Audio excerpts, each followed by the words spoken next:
బాలయ్య పుట్టినరోజు అంటే నందమూరి అభిమానులకు పండగ రోజు. అందుకే సోషల్ మీడియాలో ఎక్కడ చూసినా జై బాలయ్య అనే నినాదమే మారుమోగిపోతోంది. సినీ ప్రముఖులు, పొలిటికల్ లీడర్లు, ఫ్యాన్స్ అంతా మన బాలయ్య బాబుకు బర్త్డే విషెస్ చెబుతూ నెట్టింట హోరెత్తిస్తున్నారు. ఈ స్పెషల్ డే సందర్భంగా బాలయ్య గురించి ఎవరికీ పెద్దగా తెలియని కొన్ని ఆసక్తికరమైన విషయాలు ఇప్పుడు తెలుసుకుందాం. లెజెండరీ యాక్టర్ ఎన్టీఆర్ నట వారసత్వాన్ని పుణికిపుచ్చుకున్న బాలయ్య చిన్నప్పుడే ఇండస్ట్రీలోకి ఎంట్రీ ఇచ్చాడు. నాన్నతో కలిసి ఎన్నో హిట్ సినిమాల్లో చైల్డ్ ఆర్టిస్ట్ గా చేసి మెప్పించాడు. ఆ తర్వాత హీరోగా మారి గత 4 దశాబ్దాలుగా టాలీవుడ్ ను తనదైన స్టైల్లో ఏలుతున్నాడు. ఇప్పటికే 100 సినిమాలు చేసి సెంచరీ కొట్టిన మన నటసింహం ఇప్పటికీ కుర్ర హీరోలకు ఏమాత్రం తీసుకోకుండా వరుస హిట్లు కొడుతూ బాక్సాఫీస్ రికార్డులను బద్దలు కొడుతున్నాడు. బాలయ్య గురించి చెప్పుకోవాల్సిన మొదటి విషయం ఆయన చేసిన జానర్స్. ఎంత పెద్ద స్టార్ హీరో అయినా అన్ని జానర్లను టచ్ చేయాలంటే కాస్త భయపడతారు. కానీ బాలకృష్ణ అలా కాదు. పౌరాణికం, జానపదం, science fiction, action, family entertainer ఇలా అన్ని జానర్లలోనూ సినిమాలు చేశాడు.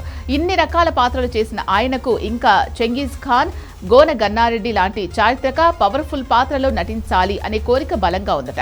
ఇక బాలయ్య అనగానే గుర్తొచ్చేది సింహ సెంటిమెంట్. ఆయనకు లక్ష్మీ నరసింహస్వామి మీద ఉన్న అమితమైన భక్తి ఎలాంటిదో అందరికీ తెలుసు. అందుకే ఆయన సినిమాల్లో సింహ అనే పదం ఎక్కువగా కనిపిస్తుంది.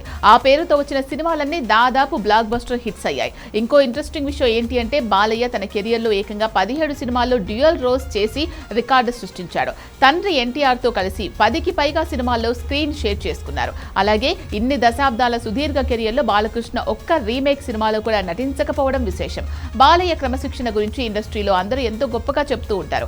నాన్నగారిలాగే ఉదయాన్నే నిద్రలేచి దేవుడికి పూజ చేయనిదే ఆయన ఇంటి నుంచి బయటకు అడుగు పెట్టారట. ఇక ఆయన డ్రీమ్ ప్రాజెక్ట్ విషయానికి వస్తే తన కెరియర్లో బిగ్గెస్ట్ క్లాసిక్ హిట్ అయిన ఆదిత్య 369 సినిమాకి సీక్వెల్ చేయాలి అని బాలయ్య చాలా కాలంగా అనుకుంటున్నారు. పైగా ఈ సినిమాకు ఆయనే స్వయంగా దర్శకత్వం వహించాలని ప్లాన్ చేస్తున్నారు. త్వరలోనే తన కళ నెరవేరనుందని గట్టిగా చెప్తున్నారు. ప్రస్తుతం గోపిచంద్ మరినేని, కొరటాల శివ దర్శకత్వంలో పాన్ ఇండియా లెవెల్ ప్రాజెక్టులకు బాలయ్య గ్రీన్ సిగ్నల్ ఇచ్చాడు. ఈ పుట్టినరోజుతో ఆయన ఇలాగే మరెన్నో అద్భుతమైన విజయాలు అందుకోవాలని మనసారా కోరుకుంటూ హ్యాపీ బర్త్డే బాలయ్య.